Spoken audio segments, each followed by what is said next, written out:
جمیل کا اصل نام عروہ بنت حرب بن امیہ تھا۔ وہ ابو لہب کی بیوی تھی اور ابو سفیان، جو بعد میں مسلمان ہوئے، کی بہن تھی، یعنی وہ قریش کے معزز گھرانے سے تعلق رکھتی تھی۔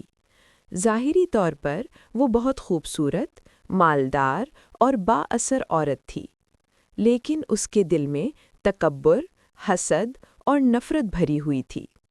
جب نبی کریم صلی اللہ علیہ وسلم نے مکہ میں اسلام کی دعوت شروع کی تو سب سے پہلے مخالفت کرنے والوں میں ابو لہب اور اس کی بیوی جمیل شامل تھے۔ جب نبی صلی اللہ علیہ وسلم نے صفا پہاڑ پر کھڑے ہو کر فرمایا، اے قریش کی قوم، اگر میں تم سے کہوں کہ ایک لشکر تم پر حملہ کرنے والا ہے تو کیا تم یقین کرو گے؟ سب نے کہا، ہاں، آپ صادق و امین ہیں، ہم یقین کریں گے۔ پھر آپ صلی اللہ علیہ وسلم نے فرمایا، تو پھر میں تمہیں خبردار کرتا ہوں کہ اللہ کا عذاب قریب ہے اور تمہیں ایک اللہ کی عبادت کرنی چاہیے۔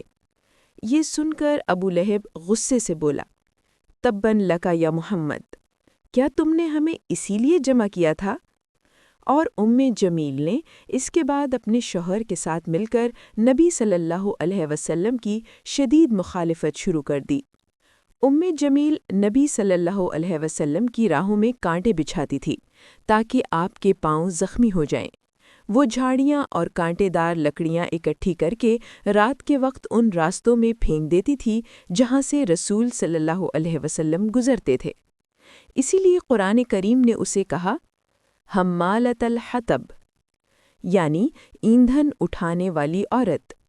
یہ الفاظ اس کے دنیاوی عمل کی بھی طرف اشارہ کرتے ہیں کہ وہ لکڑیاں کانٹے پھینکتی تھی، اور آخرت کے عذاب کی طرف بھی کہ وہ جہنم میں آگ کا ایندھن اٹھائے گی۔ جمیل نبی صلی اللہ علیہ وسلم اور حضرت خدیجہ رضی اللہ عنہا پر بھی طعنہ زنی کرتی تھی۔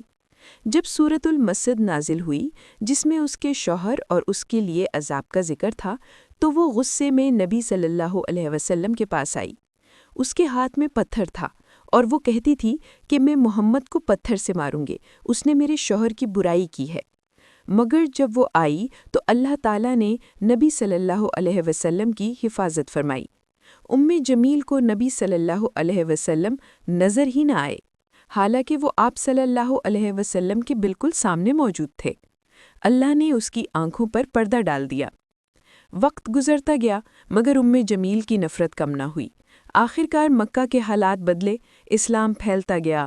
ابو لہب ایک بیماری یعنی خون بہنے والی جلدی بیماری میں مبتلا ہو کر عبرت ناک موت مر گیا۔ لوگ اس کی لاش کے قریب بھی نہ گئے کیونکہ اس سے بدبو اور پیپ نکل رہی تھی۔ جمیل نے بھی اپنے شوہر کی طرح ذلت اور بیماری میں جان دی۔ اس کی زندگی کا انجام رسوائی، تکلیف اور جہنم کی وعید کے ساتھ ہوا۔ اللہ تعالیٰ نے سورۃ المسد میں فرمایا، تبت یدا ابی لہب و تب، یعنی ابو لہب کے دونوں ہاتھ ٹوٹ گئے اور وہ ہلاک ہوا۔ ما اغنا عنہ مالہ وما کسب، اس کا مال اور کمائی کچھ کام نہ آئی۔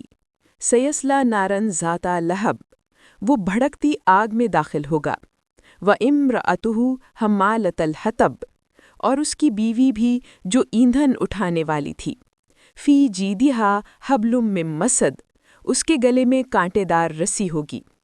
یہ قرآن کی وہ صورت ہے جو ایک عورت کے نام خاص طور پر نازل ہوئی تاکہ قیامت تک لوگ سمجھے کہ غرور، نفرت اور حق کے دشمنی کا انجام ہمیشہ ذلت ہوتا ہے۔